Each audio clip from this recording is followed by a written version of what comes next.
Capítulo 4. Primeira Comunhão, Tempo de Escola, 1883-1886. Imagens e leituras. Tornar-me grande santa. Atos de amor, retiro espiritual, fusão de amor, consagração à Santíssima Virgem, crisma, a doutorazinha, parábola do bom médico, doença de escrúpulos, a senhora Papinal, filha de Maria. Férias em Trouville, um verdadeiro bazar, Maria no Carmelo. Por falar em visitas às carmelitas, lembro-me da primeira, pouco após a entrada de Paulina. Esqueci-me de falar disto, mas trata-se de uma minúcia que não posso deixar de lado. Na manhã do dia em que devia dirigir-me ao locutório, estando a refletir sozinha na cama, pois ali fazia minhas orações mais recolhidas e sempre encontrava meu bem-amado, ao contrário do que acontecia à esposa dos cantares. Perguntava-me qual seria meu nome no Carmelo. Sabia que lá existia uma irmã Teresa de Jesus. Apesar disso, meu belo nome de Teresa não me podia ser tirado. De súbito me ocorreu a lembrança de Jesus pequenino, a quem tanto amava, e disse comigo: oh, que felicidade se me chamasse Teresa do Menino Jesus. No parlatório, nada disse do sonho que tivera de olhos abertos, mas a boa madre Maria de Gonzaga, consultando as irmãs qual nome me seria imposto, veio-lhe à mente chamar-me pelo nome que eu tinha sonhado. Grande foi minha alegria, e a coincidência de pensamentos pareceu-me uma delicadeza do meu bem-amado Menino Jesus. Olvidei ainda alguns pequenos traços da minha infância, anteriores à vossa entrada no Carmelo. Não vos falei de minha predileção por estampas e por leitura. No entanto, minha querida mãe, as belas estampas que me mostráveis, como recompensa, devo uma das mais doces alegrias e uma das mais vivas impressões que me incitavam à prática da virtude. Ficava horas esquecidas a contemplá-las. A florzinha do divino prisioneiro, por exemplo, falava-me de tantas coisas que me deixavam embevecida. Vendo o nome de Paulina escrito embaixo da florzinha, queria que o de Teresa também o fosse, e oferecia-me a Jesus para ser sua florzinha. Se não sabia brincar, gostava muito de ler, e nisso levaria minha vida. Por sorte, para me guiarem, havia anjos da terra, que para mim selecionavam livros que me distraíssem e ao mesmo tempo me alimentassem o espírito e o coração. Depois só devia aplicar certo tempo na leitura, o que me impunha grandes sacrifícios, interrompendo às vezes minha leitura no meio do trecho mais empolgante. O atrativo pela leitura durou até minha entrada para o Carmelo. Não poderia indicar o número de livros que me passaram pelas mãos. Mas o bom Deus nunca permitiu que lesse um só deles, capaz de me prejudicar. Verdade é, na leitura de certas histórias de cavalaria, nem sempre sentia no primeiro instante a verdade da vida. O bom Deus, porém, de pronto me fazia intuir que a verdadeira glória é a que dura eternamente, não havendo para sua consecução necessidade de realizar obras aparatosas, mas de esconder-se e praticar a virtude, de molde a não saber a mão esquerda o que faz a direita. Foi assim que, lendo a narração dos feitos patrióticos de heroínas francesas, mormente da venerável Joana d'Arc, sentia grande desejo de imitá-las. Parecia verificar em mim o mesmo ardor de que estavam animadas, a mesma inspiração celestial. Recebi então uma graça que sempre tomei como uma das maiores de minha vida, pois nessa idade não recebia como agora as luzes em que estou imersa. Cuidava que nascera para a glória, e como procurasse um meio de alcançá-la, o bom Deus inspirou-me os sentimentos que acabo de descrever. Fez-me, outro sim, compreender que minha glória característica não apareceria aos olhos dos mortais, mas consistiria em tornar-me grande santa. Poderia tal desejo parecer temeridade, tomando-se em consideração quanto era fraca e imperfeita, e quanto ainda o sou, depois de passar 7 anos em religião. Muito embora, sinto sempre a mesma audaciosa confiança de tornar-me grande santa, pois não conto com meus méritos, por não ter nenhum, mas espero em aquele que é a virtude, a própria santidade. Só ele é que, contentando-se aos meus débeis esforços, me elevará a si próprio e, cobrindo-me com os seus méritos infinitos, fará de mim uma santa. Não calculava, então, que seria preciso sofrer muito para chegar à santidade. O bom Deus não tardou em me demonstrar, quando enviou as provações que acima relatei. Agora retomarei minha exposição, desde o ponto em que a tinha largado. 3 meses após a minha cura, papai levou-nos em viagem a Alençon. Era a primeira vez que para lá voltava. Bem grande foi a minha alegria de rever os lugares aonde vivera minha infância e de poder, principalmente, rezar junto à sepultura de mamãe, pedindo-lhe que sempre me proteja. O bom Deus concedeu-me a graça de conhecer o mundo na medida suficientemente exata para o desprezar e dele me conservar afastada. Poderia afirmar ter sido na minha permanência em Alençon que fiz minha primeira entrada no mundo. Em redor de mim, tudo era gozo e felicidade. Tornava-me alvo de festas, de mimos e admirações. Numa palavra, dentro de 15 dias tive uma vida semeada só de flores. Não nego que tal vida tinha encantos para mim. Muita razão tem a sabedoria em ponderar, porque a fascinação das frivolidades seduz até o espírito afastado do mal. Sabedoria 4:12. Na idade de 10 anos, o coração deixa-se facilmente fascinar. Por isso, considero como grande graça não ter ficado em Alençon. Os amigos que ali tínhamos eram muito dados ao mundo, sabiam conciliar demasiadamente as alegrias da terra com o serviço de Deus. Não pensavam bastante na morte, e, no entanto, veio a morte visitar grande número de pessoas, minhas conhecidas, jovens, ricas e ditosas. Gosto de reportar meus pensamentos aos lugares encantados, onde elas viveram, e de perguntar a mim mesma onde estão, e de que lhe valeram os castelos e parques, onde as vi gozarem as boas vantagens da vida. E vejo que debaixo do sol tudo é vaidade e aflição de espírito. Que o único bem consiste em amar a Deus de todo o coração e ser pobre de espírito aqui na terra. Jesus quis, talvez, mostrar-me o mundo antes da primeira visita que estava para me fazer, a fim de que eu, com mais liberdade, escolhesse o caminho que lhe prometeria seguir. A época de minha primeira comunhão ficou gravada no coração, como uma lembrança sem penumbras. Parece-me, não podia estar mais bem disposta do que estava. Além do mais, meus sofrimentos espirituais deixaram-me em sossego durante quase um ano. Queria Jesus fazer-me gozar de uma alegria tão perfeita quanto possível nesse vale de lágrimas. Lembrai-vos, minha querida mãe, do maravilhoso livrinho que me fizestes 3 meses antes da minha primeira comunhão? Foi o que me ajudou a preparar o coração de uma maneira contínua e rápida. Pois, se desde muito já o vinha preparando, era bem necessário dar-lhe novo impulso, enchê-lo de novas flores, para que nele pudesse Jesus repousar com alegria. Praticava diariamente grande número de piedosos exercícios, que constituíam outras tantas flores. Fazia um número ainda maior de jaculatórias, que escrevestes para cada dia em meu livrinho, e tais atos de amor formavam os botões de flores.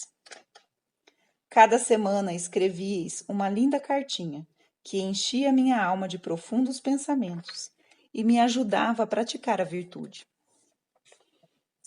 Era um consolo para vossa pobre filhinha, que fazia tão grande sacrifício em se conformar com não ser, todas as tardes, preparada em vossos joelhos, como fora sua querida Celina.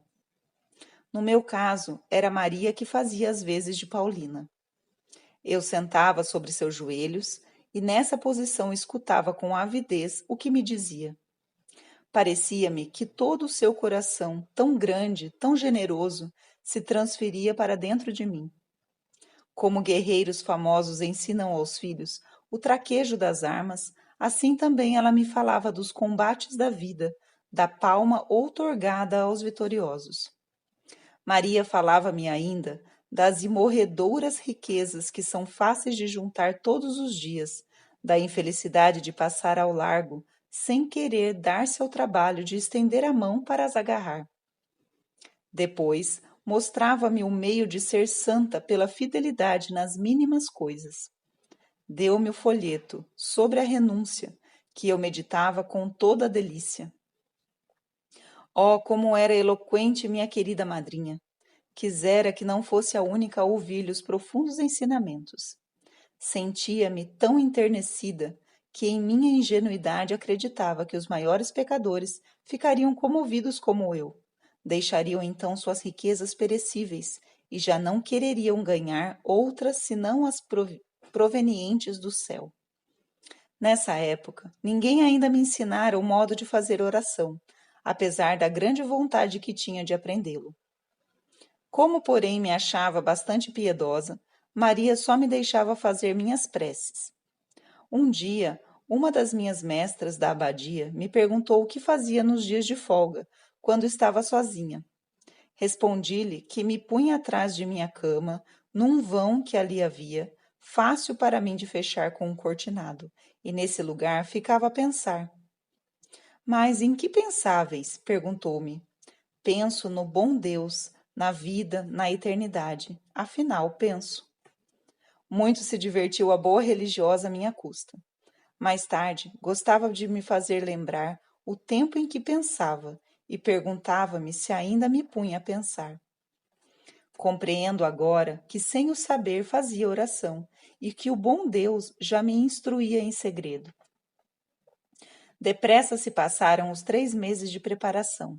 Tive logo de entrar em retiro e de ficar interna para esse fim, pernortando na abadia. Não consigo externar em palavras a suave recordação que o retiro me deixou.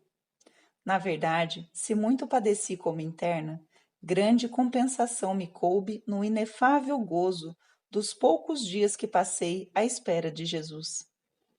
Não creio que se possa fruir tal alegria noutro lugar, senão em comunidades religiosas. Sendo restrito o número de crianças, fácil se tornava dar atenção a cada uma delas em particular, e na ocasião tiveram realmente nossas mestras maternais cuidados para conosco. De mim se ocupavam mais que de outras. Todas as noites vinham a mestra, diretora, com a lanterninha, abraçar-me na cama, dando-me sinais de grande afeição. Comovida com sua bondade, disse-lhe uma noite que lhe confiaria um segredo. Depois de tirar, com ar misterioso, meu precioso livrinho que estava debaixo do travesseiro, mostrei-lhe com olhos radiantes de alegria. De manhã, achava muito bonito ver como as alunas se levantavam da cama ao toque da campainha e queria fazer como elas, mas não estava habituada a aprontar-me sozinha. Não estava ali Maria para me arrumar o cabelo. Por isso tive de apresentar timidamente meu pente à supervisora do vestiário, a qual se riu ao ver uma menina crescida, de 11 anos, que não sabia cuidar de si mesma. No entanto, ela penteava-me, não de modo tão delicado como Maria, mas nem por isso me atrevia a gritar, segundo o meu costume de todos os dias, quando me submetia à leve mão da madrinha.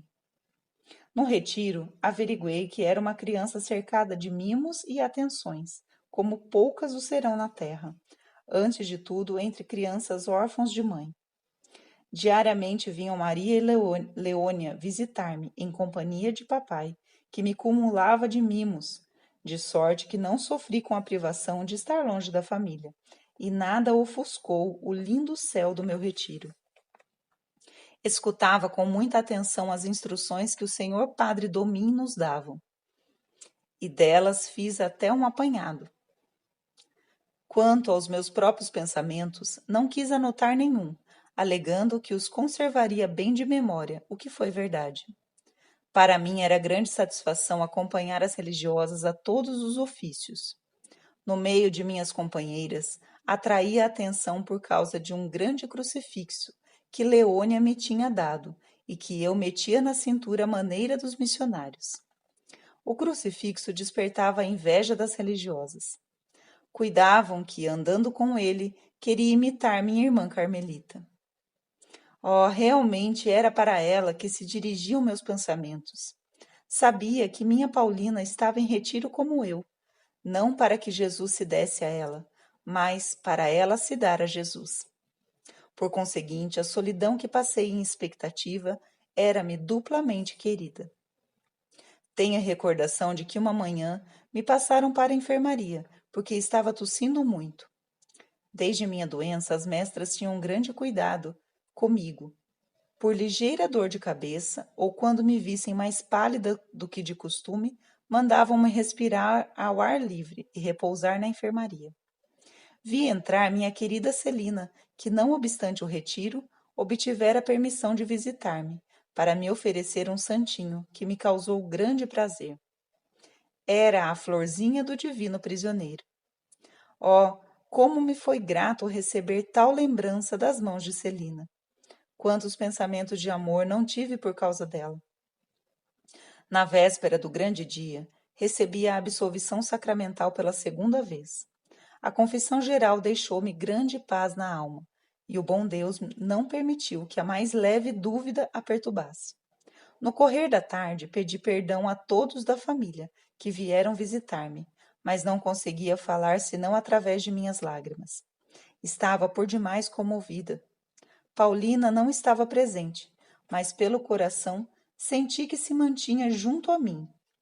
Enviara-me por Maria uma bela estampa, que não me cansava de admirar e fazer admirar por toda a gente.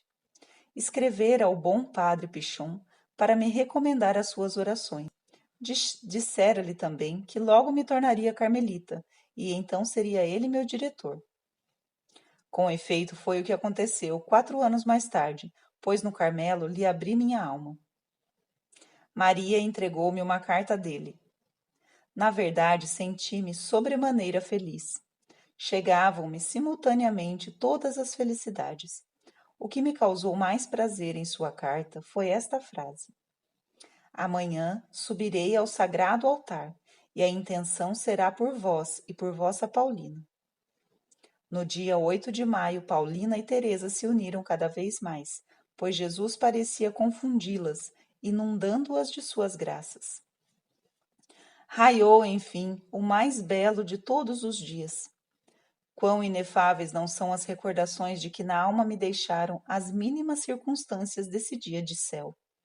A alegre alvorada, os respeitosos e afetuosos ósculos das mestras e das colegas maiores, o grande quarto repleto de flocos de neve, com as quais cada criança se via adornada por sua vez. Acima de tudo, a entrada na capela e a entoação matinal do lindo cântico: ó santo altar, que de anjos sois rodeado. Não quero, contudo, descer a pormenores. Coisas há que perdem a fragrância quando expostas ao ar. Existem pensamentos da alma que não se pode traduzir em linguagem terrena, sem perderem o sentido autêntico e celestial. São como a pedrinha branca que se dará ao vencedor, sobre a qual está escrito um nome, que só conhece quem a recebe. Ah, como foi afetuoso o primeiro ósculo de Jesus à minha alma! Foi um ósculo de amor. Sentia-me amada, e de minha parte dizia: amo-vos, entrego-me a vós para sempre. Não houve pedidos, nem lutas, nem sacrifícios. Desde muito, Jesus e a pobre Teresinha se tinham olhado e compreendido. Naquele dia, porém, já não era um olhar, era uma fusão. Já não eram dois. Teresa desaparecera, como a gota de água que se perde no seio do oceano. Ficava só Jesus. Era ele o Senhor, o Rei. Teresa pedia-lhe tirasse sua liberdade, pois sua liberdade lhe fazia medo. Sentia-se tão fraca, tão frágil, que desejava permanecer para sempre unida à força divina. Sua alegria era grande demais e muito profunda para que a pudesse conter. Não tardou em debulhar-se em deliciosas lágrimas, com grande espanto das colegas que mais tarde diziam entre si: por que será que chorou? Sentiria algo que a acabrunhasse? Não será antes por não ver junto a si a própria mãe ou a irmã, que é carmelita, a quem tanto ama? Não compreendiam que, ao descer a um coração toda a alegria do céu, este coração exilado não podia suportá-la, sem derramar lágrimas. Oh, não, a ausência de mamãe não me contristava no dia de minha primeira comunhão. Não estava o céu dentro de mim, e nele não tinha mamãe desde muito tomado lugar? Desta forma, quando recebi a visita de Jesus, recebi também a de minha querida mãe, que me abençoava e se regozijava com minha felicidade. Não chorava outro sim a ausência de Paulina. Sem dúvida alguma, ficaria contente se a visse ao meu lado, mas desde muito meu sacrifício estava aceito. Neste dia, meu coração se encheu só de alegria. Uni-me a ela, que irrevogavelmente se dava àquele que tão amorosamente se dava a mim. Na parte da tarde, fui eu quem recitou o ato de consagração à Santíssima Virgem. Era muito justo que, em nome de minhas companheiras, falasse a minha mãe do céu, eu que tão cedo me privara da minha mãe da terra. De todo o coração me pus a falar-lhe, a consagrar-me a ela, como filha que se lança aos braços da mãe, pedindo-lhe velar sobre ela. Parece-me que a Santíssima Virgem terá olhado para a sua florzinha e ter-lhe-á sorrido, pois não foi ela quem a curara com visível sorriso? Não foi ela que no cálice de sua florzinha depositara seu Jesus, a flor dos campos, o lírio dos vales? À tarde do belo dia, estive novamente com minha família terrena. Pela manhã, já tinha abraçado o papai e todos os meus queridos parentes. Agora, porém, se estabelecia a verdadeira reunião, quando o papai tomou pela mão sua rainhazinha e se dirigiu ao Carmelo. Vi então minha Paulina, que se tornara esposa de Jesus. Divisei-a com o seu véu branco, como o meu, e com sua coroa de rosas. Oh, minha alegria foi sem amargura. Esperava estar em breve novamente com ela, e com ela esperar pelo céu. Não fiquei insensível à festa de família, que se realizou na tarde da minha primeira comunhão. Grande prazer me causou o lindo relógio que o meu rei me deu, mas minha alegria era tranquila, e nada chegou a perturbar minha paz interior. Maria levou-me consigo na noite imediata ao grande dia, pois os dias mais radiosos são seguidos de trevas.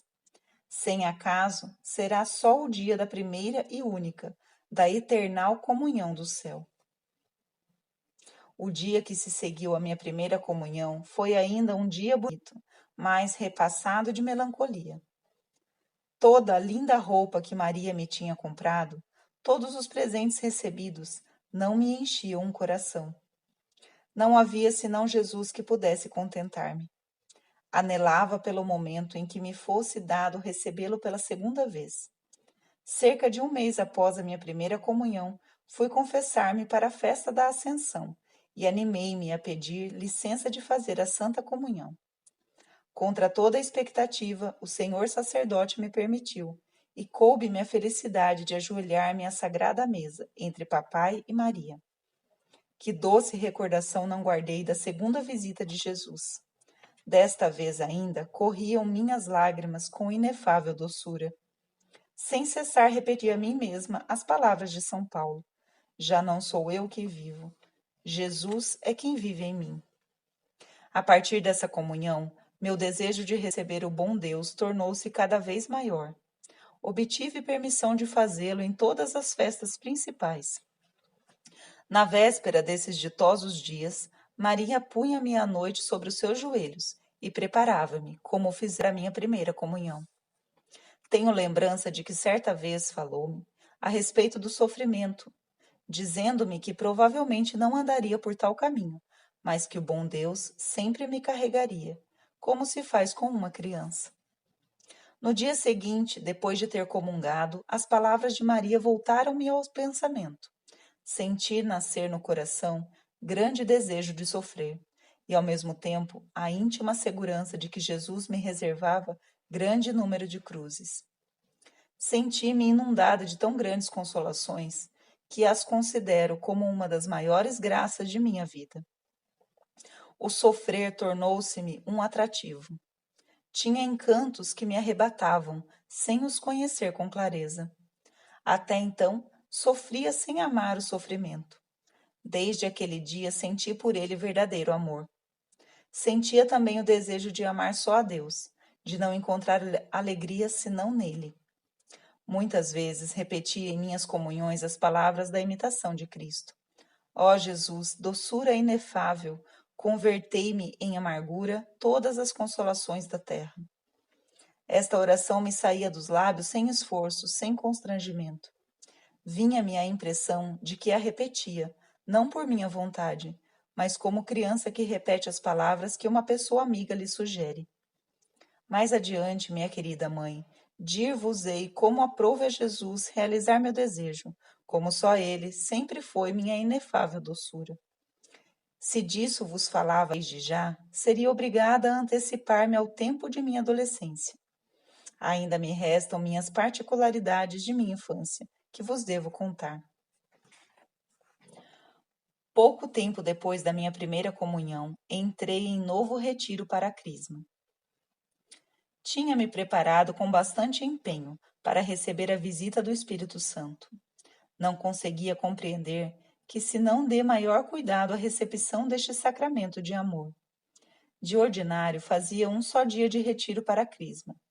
Como, porém, o senhor bispo não podia vir no dia marcado, coube-me o consolo de ter 2 dias de solidão. Para nos distrair, nossa mestra levou-nos ao Monte Cassinos, onde colhia a mãos cheias boninas graúdas para a festa do corpo de Deus. Oh, como estava exultante a minha alma! Igual aos apóstolos, eu aguardava, venturosa, a visita do Espírito Santo. Folgava com a ideia de que dentro em breve seria perfeita cristã, sobretudo que eternamente teria na fronte a misteriosa cruz que o bispo traça quando faz a imposição do sacramento. Chegou afinal o ditoso momento. Não senti quando desceu o Espírito Santo, nenhum vento impetuoso, mas antes aquela leve brisa, cujo murmúrio o profeta Elias ouviu no Monte Horebe. Neste dia recebi a força de sofrer, pois logo em seguida devia começar o martírio de minha alma. Foi minha querida e gentil Leônia que me serviu de madrinha. Estava tão comovida que não pôde conter a efusão de lágrimas todo o tempo da cerimônia. Recebeu comigo a Santa Comunhão, pois nesse belo dia tive ainda a felicidade de unir-me a Jesus. Terminadas as deliciosas e inolvidáveis festas, minha vida retornou ao ritmo ordinário. Isto é, tive de retornar à vida colegial que tanto me custava. Quando fiz minha primeira comunhão, apreciava a convivência com crianças de minha idade, todas cheias de boa vontade, tendo tomado, como eu, a resolução de praticar seriamente a virtude. Mas era preciso pôr-me em relação com alunas bem diferentes, dissipadas, não desejosas de cumprir o regulamento, e isso me deixava muito desconsolada. Tinha um temperamento alegre, mas não sabia entregar-me aos brinquedos próprios de minha idade.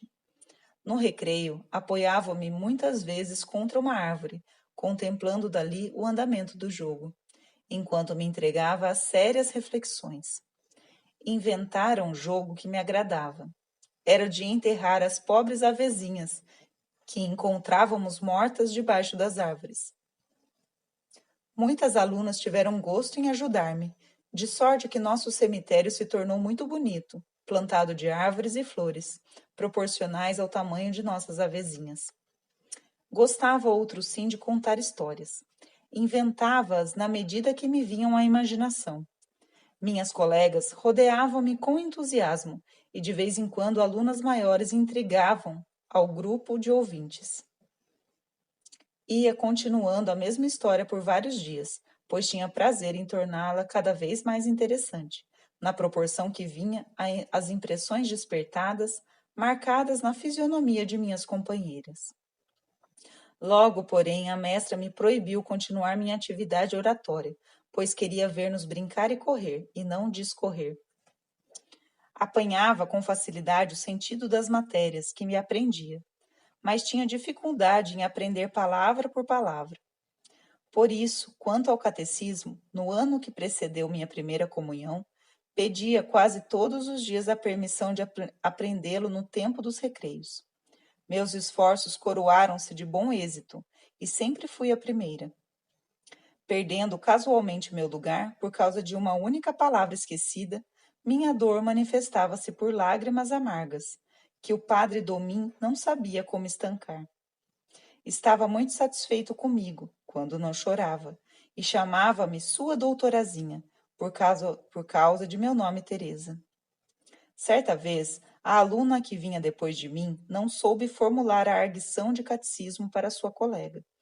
Depois de passar em vão toda a roda das alunas, o senhor padre voltou-se novamente para mim, declarando que ia verificar se eu merecia o lugar de primeira da classe. Em minha profunda humildade, era só o que esperava. Levantei-me com segurança, respondi o que me era perguntado, sem cometer erro nenhum, com grande surpresa de todo mundo. Feita minha primeira comunhão, continuei meu zelo pelo catecismo, até a saída do colégio. Tinha bom êxito nos estudos. Era quase sempre a primeira. Meus maiores sucessos eram em história e redação. Todas minhas mestras me tinham como aluna muito inteligente. Outro tanto não acontecia em casa de titio, onde passava por ignorantinha, boa e meiga, dotada de bom critério, mas incapaz e desajeitada. Não me surpreende a opinião que titio e titia tinham, e certamente ainda terei a meu respeito. Ainda terão ao meu respeito. Por ser muito tímida, quase não falava. Quando escrevia, meus rabiscos e minha ortografia, que não passam de normais, não eram para encantar. Verdade é que, em costurinhas, em bordados e noutras tarefas, me desempenhava bem, a gosto de minhas mestras. Mas o modo torto e tolhido com que manejava meu trabalho de agulha justificava a opinião pouco vantajosa que tinham de mim. Considero tudo isso como uma graça, uma vez que o bom Deus queira meu coração só para si. Já atendia minha oração, quando trocava em amargura as consolações da terra. Para mim, isso se tornava tanto mais necessário, quanto mais não me conservaria insensível a louvores. Muitas vezes gabavam diante de mim a inteligência das outras, e jamais a minha. Daí concluí que a não tinha e resignei-me com esta privação. Meu coração, sensível e amoroso, facilmente se teria rendido, caso deparasse com um coração capaz de compreendê-lo. Tentei ligar-me a meninas de minha idade, principalmente a duas dentre elas. Tinha-lhes amor, e elas, por sua vez, me amavam tanto, quanto eram capazes de fazê-lo. Mas que lástima! Como é mesquinho e volúvel o coração das criaturas. Não demorei em perceber que meu amor era incompreendido. Uma de minhas amigas precisou procurar a família e voltou alguns meses depois. Durante sua ausência, pensava nela e guardava cuidadosamente um anelzinho que me dera. Quando tornei a ver a minha companheira, grande foi minha alegria, mas não obtive ainda mal, senão um olhar indiferente. Meu amor não fora compreendido. Percebi-o e não mendiguei uma afeição que me era negada. O bom Deus, porém, deu-me um coração tão leal que, amando com pureza, ama para sempre. Por isso, continuei a rezar pela minha companheira e ainda lhe tenho afeição. Ao ver que Celina queria bem a uma de nossas mestras, quis imitá-la, mas não pude consegui-lo, pois não sabia conquistar as boas graças das criaturas. Ó ditosa ignorância! Como me livrou de grandes males! Quanto não agradeço a Jesus de me fazer encontrar só amargura nas amizades da terra. Com um coração como o meu, deixar-me-ia seduzir e cortar as asas. Como poderia então voar e repousar? Como pode unir-se intimamente a Deus um coração entregue à afeição das criaturas? Tenho o sentimento de que não é possível. Sem beber da taça envenenada do amor, por demais ardente das criaturas, sinto em mim que não me é possível estar enganada. Vi tantas almas que, seduzidas por essa falsa luz, esvoaçaram como míseras mariposas e queimaram as asas. Depois volveram-se à verdadeira e meiga luz do amor. Esta lhes deu novas asas, mais brilhantes e mais ligeiras, a fim de poderem voar para junto de Jesus, fogo divino, que arde sem se consumir. Ah, eu o sinto. Jesus conhecia-me como fraca demais para me expor à tentação. Talvez deixar-me-ia queimar toda inteira pela luz enganadora, se a visse fulgurar diante dos olhos. Não aconteceu assim. Só encontrei amargura, onde almas mais robustas deparam com alegria, e destas se desfazem por fidelidade. Não tenho, portanto, nenhum mérito em não me ter entregue ao amor das criaturas, uma vez que só fui preservada pela grande misericórdia do bom Deus. Reconheço que sem ele poderia cair tão baixo como Santa Madalena, e com grande doçura ecoa em minha alma a profunda palavra de nosso Senhor a Simão. Eu o sei, menos ama aquele a quem menos se perdoa. Mas não ignoro também que a mim Jesus perdoou mais do que a Santa Madalena, pois me perdoou por antecipação, porquanto me impediu que caísse. Oh, pudera explicar o que sinto. Dou aqui um exemplo que traduzirá um pouco meu modo de pensar. Suponho que um filho de um entendido doutor depare no caminho com uma pedra, que o faz cair e fraturar um membro. De pronto lhe acorre o pai, ergue-o com amor, pensa-lhes as feridas, aplicando todos os recursos de sua arte. E o filho, completamente curado, logo lhe testemunha sua gratidão. Não resta dúvida, o filho tem todo o motivo de querer bem ao pai. Farei, contudo, outra suposição ainda. Sabendo que no caminho do filho se encontra uma pedra, o pai apressa-se em tomar a dianteira e remove-a sem que ninguém o veja. O filho, por certo, objeto de seu previdente carinho, não tendo conhecimento da desgraça da qual o pai o livrara, não lhe mostrará gratidão e ter-lhe-á menos amor do que se fora curado por ele. Mas se vem a conhecer o perigo, do qual acaba de escapar, não o amará mais? Ora, tal filha sou eu, objeto do amor previdente do Pai, que me enviou seu verbo para resgatar não os justos, mas os pecadores. Quer que o ame, porque me perdoou. Não digo muito, mas tudo. Não esperava que eu muito o amasse, como Santa Madalena, mas quis que soubesse como me amou, com um amor de inefável previdência, a fim de que agora o ame até a loucura. Ouvi dizer que se não encontra a alma pura mais amorosa do que uma alma arrependida. Oh, quem me dera desmentir essa afirmação. Percebo que me afastei muito do meu assunto, motivo pelo qual me dou pressa em retomá-lo. No ano seguinte à minha primeira comunhão, passou-se quase todo sem provações interiores para a minha alma. No retiro para a segunda comunhão é que fui assaltada pela terrível doença dos escrúpulos. É preciso passar por tal martírio para o compreender. Ser-me-ia impossível dizer quanto não sofri em ano e meio. Todos os meus pensamentos e as mais simples atividades se tornavam para mim motivo de perturbação. Só tinha sossego quando os contava a Maria, e isso me era muito penoso, por sentir a obrigação de lhe dizer todas as ideias extravagantes que me vinham à mente a respeito dela própria. Logo que depunham o meu fardo, desfrutavam um instante de paz, mas a paz desvanecia-se como um relâmpago, e logo começava novamente meu martírio. De quanta paciência não precisava minha querida Maria para me ouvir, sem dar mostras de nenhum aborrecimento. Mal chegava eu da abadia, punha-se ela a arrumar-me os cabelos para o dia seguinte. pois, querendo agradar ao papai, a rainhazinha andava todos os dias com cabelos com caixinhos, para a grande admiração das colegas, mormente das professoras que não tinham diante de si crianças tão bem cuidadas pelos pais. E durante a arrumação não parava de chorar, contando todos os meus escrúpulos. Como tivesse terminado os estudos, Celina voltou para casa no fim do ano, e a pobre Teresa, na necessidade de internar-se sozinha, não tardou em cair doente.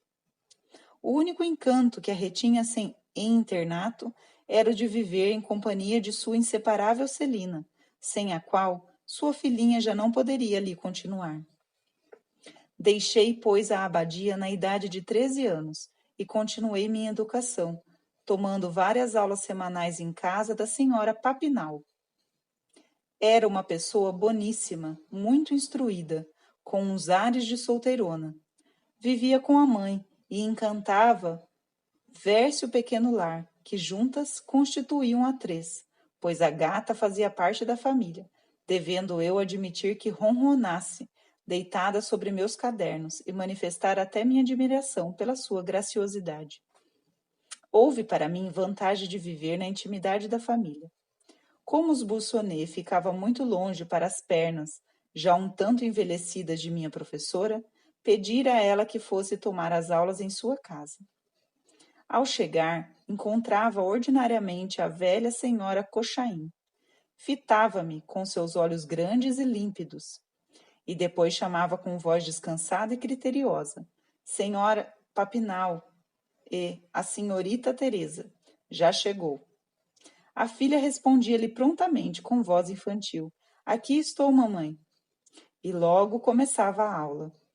Além da instrução que ali recebia, as aulas tinham ainda a vantagem de me fazerem conhecer o mundo. Quem o diria? Na sala mobiliada à moda antiga, rodeada de livros e cadernos, presenciava muitas vezes visitas de todos os gêneros, de sacerdotes, senhoras, senhoritas, etc. Na medida do possível, a conversa ficava por conta da senhora Cochain, a fim de que a filha pudesse dar-me aula. Mas em tais dias não aprendia grande coisa. Com o nariz metido no livro, ouvia tudo o que se falava, até o que para mim seria melhor não escutar. A vaidade insinua-se tão facilmente no coração. Dizia uma senhora que eu tinha cabelos bonitos. Na saída, uma outra, julgando não ser ouvida, indagava quem era essa menina tão bonita. E tais palavras, tanto mais lisonjeiras, quanto não eram ditas diante de mim, deixavam-me na alma uma impressão de gozo, que claramente me indicava como eu era cheia de amor próprio. Oh, quanta compaixão não sinto das almas que se perdem. É tão fácil desgarrar-se nas sendas floridas do mundo.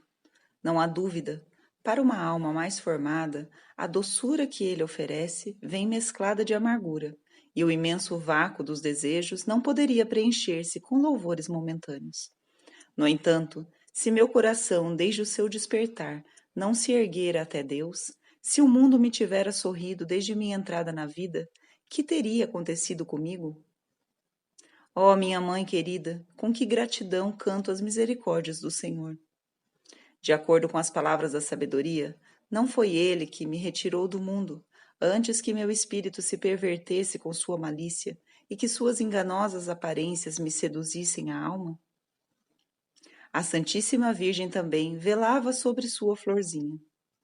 Não querendo que ela se manchasse ao contato com as coisas da terra, retirou-a para o alto de sua montanha, antes que desabrochasse.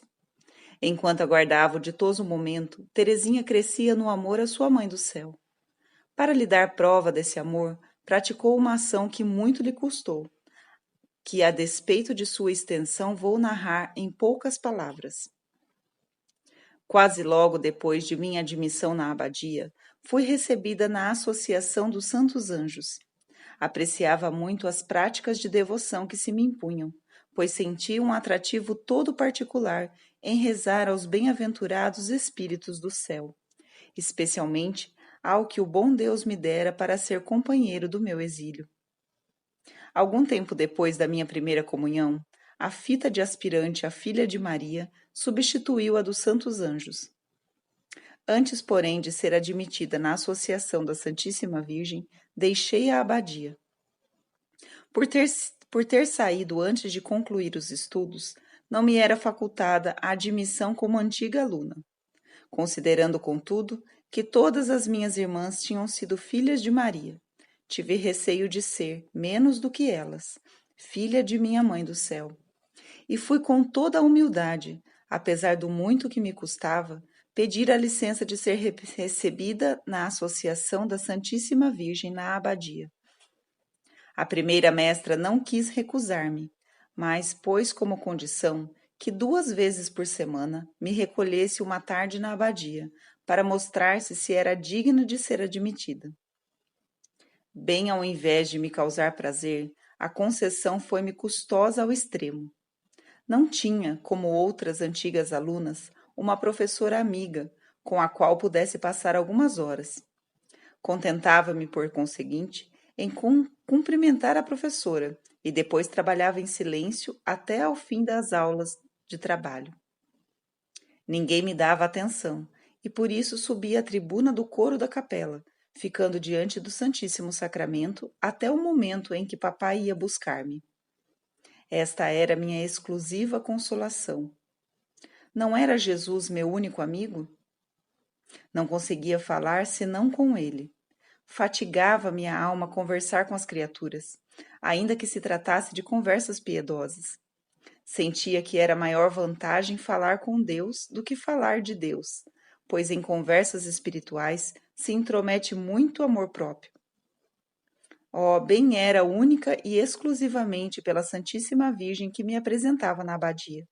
Por vezes, sentia-me sozinha, muito sozinha.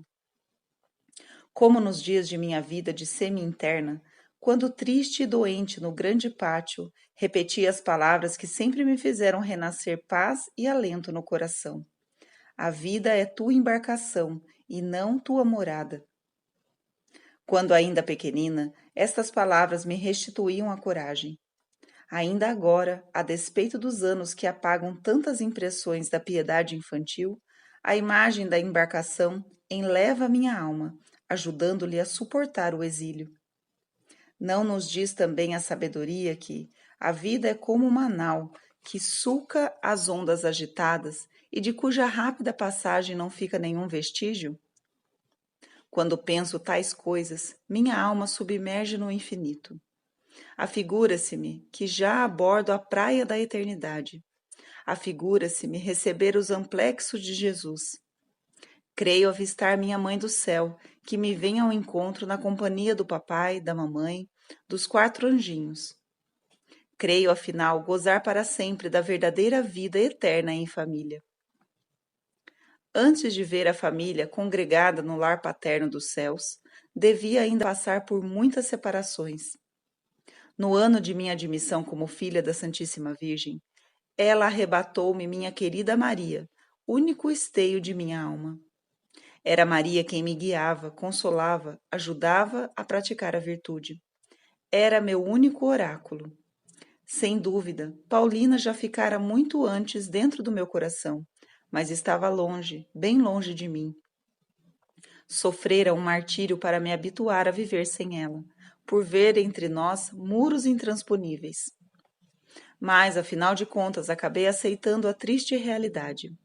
Paulina estava perdida para mim, quase mesmo como se tivesse morrido. Sempre me queria bem, rezava por mim, mas, aos meus olhos, minha querida Paulina se tornara uma santa, que já não poderia compreender as coisas da terra e as misérias de sua pobre Teresa. Se as conhecesse, tê-la-iam espantado e impedido de amar-me tanto. Por outro lado, ainda se quisera confidenciar-lhe meus pensamentos, como o fazia nos Bursonnet, não teria possibilidade, porque os atendimentos no locutório eram somente para Maria. Celina e eu tínhamos permissão de chegar lá só no final, justamente o tempo necessário para nos deixar com o coração apertado. Ainda não tinha na realidade senão Maria, que me era, por assim dizer, indispensável. Só a ela contava meus escrúpulos e ela era tão obediente que meu confessor nunca chegou a saber de minha desagradável doença. A ele dizia exatamente o número de pecados que Maria me autorizava a confessar, nenhum a mais. Por isso poderia ter sido tida como a aluna menos escrupulosa da terra, embora o fosse até ao último grau. Maria sabia, por conseguinte, tudo o que se passava em minha alma.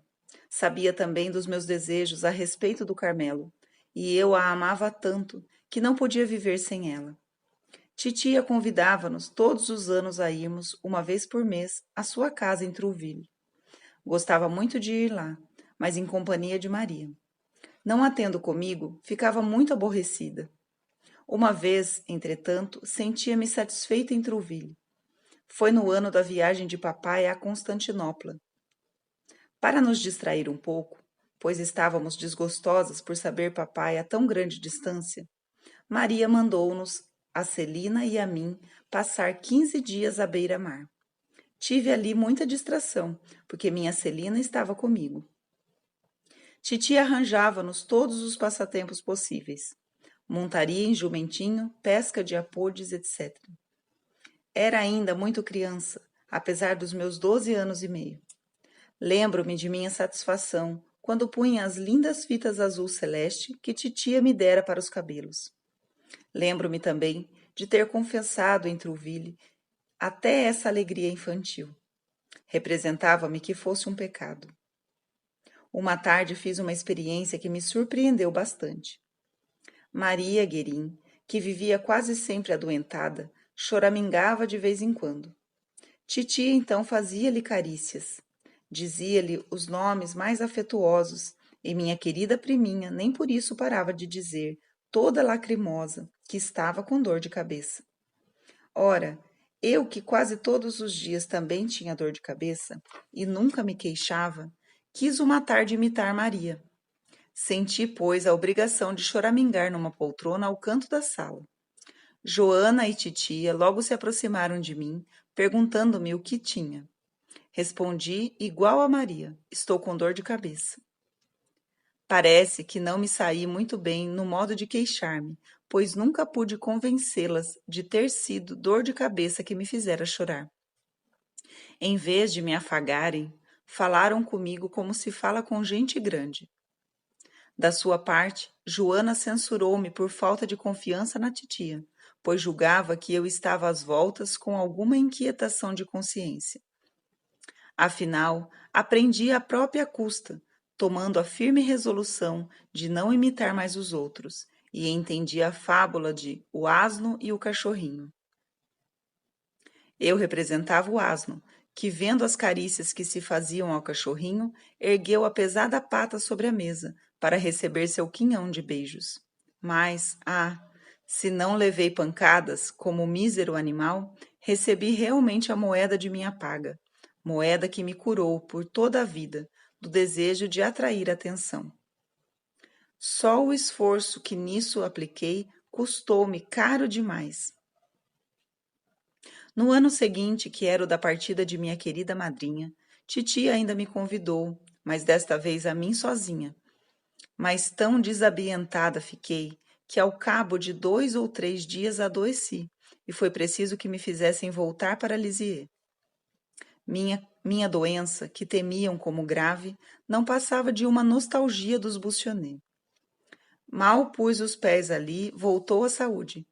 E a essa criança ia o bom Deus arrebatar-lhe o único apoio que aprendia à vida. Logo que soube da determinação de Maria, resolvi não mais procurar nenhum prazer na terra. Depois que saí do pensionato, alojei-me no antigo gabinete de pintura de Paulina e arrumei-o a meu gosto. Era um verdadeiro bazar, um aglomerado de coisas piedosas e de coisas curiosas, uma jardineira e um viveiro. Assim, também na parede do fundo sobressaía uma grande cruz de madeira preta, sem o corpo de Cristo, e alguns desenhos que me agradavam. Na outra parede, uma cestinha guarnecida de musselina e fitas cor-de-rosa, cheias de florinhas picadas e de flores. Afinal, Na última parede salientava-se, como peça única, o retrato de Paulina aos 10 anos de idade. Debaixo do retrato conservava eu uma mesa, onde se achava uma grande gaiola, que comportava grande número de passarinhos, cujos melodiosos gorjeios atordoava a cabeça dos visitantes, mas não a de sua jovem proprietária, que lhe tinha grande afeição. Havia ali ainda o pequeno móvel branco, cheio de meus livros de estudo, de cadernos, etc. Em cima do móvel estava colocada uma estátua da Santíssima Virgem, com vasos sempre provido de flores naturais, com castiçais. Em derredor havia uma multidão de estatuetas de santos e santas, cestinhos feitos de conchas, caixas de papel bristol, etc. Afinal, minha jardineira ficava suspensa diante da janela, onde eu cultivava vasos de flores, os mais raros que podia encontrar. No interior do meu museu havia ainda uma mesa para folhagem, sobre a qual punha minha planta predileta. Defronte à janela era o lugar de minha mesa, coberta de forro verde, e sobre o forro coloquei no centro uma ampulheta, uma estátua de São José, um porta-relógio, coberlas de flores, um tinteiro, etc. Algumas cadeiras mancas e a fascinante caminha de boneca de Paulina completavam todo o meu mobiliário. Realmente, este pobre quarto era um mundo para mim, e como o senhor de maestre, poderia eu compor um livro com o título Passeio ao redor de meu quarto. Gostava de permanecer horas inteiras nesse quarto, a estudar e a meditar diante do panorama que se descortinava aos meus olhos. Quando soube da partida de Maria, meu quarto perdeu para mim todo o encanto. Não queria abandonar um só instante a querida irmã que dentro em breve se subtraíra à nossa convivência. Quantos anos de paciência não a obriguei a praticar?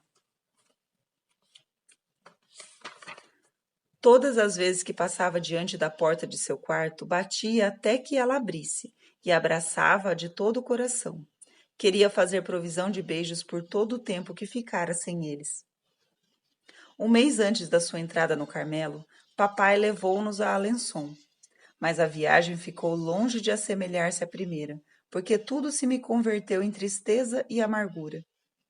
Não poderia descrever as lágrimas que derramei junto ao túmulo de mamãe, por ter esquecido de levar um ramalhete de centáureas, colhidas para ela. Na verdade, eu ficava realmente triste com qualquer coisa. Era ao contrário de agora, pois o bom Deus concedeu-me a graça de não me abater com nenhuma coisa passageira. Quando me lembro do passado, minha alma transborda de gratidão, vendo os favores que recebi do céu. Em mim se operou tal mudança que já não sou reconhecível. Desejava realmente a graça de ter absoluto domínio sobre meus atos, de ser senhora e não escrava deles. Estas palavras da imitação de Cristo tocavam-me profundamente.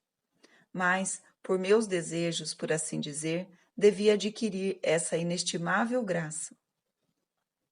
Não passava ainda de uma criança, que parecia não ter outra vontade senão a dos outros, levando as pessoas de Alençon a comentarem que era fraca de caráter. Foi nesta viagem que Leônia fez sua tentativa nas Clarissas. Desgostei-me com sua entrada fora do comum, pois queria-lhe muito bem e não pude abraçá-la antes da partida.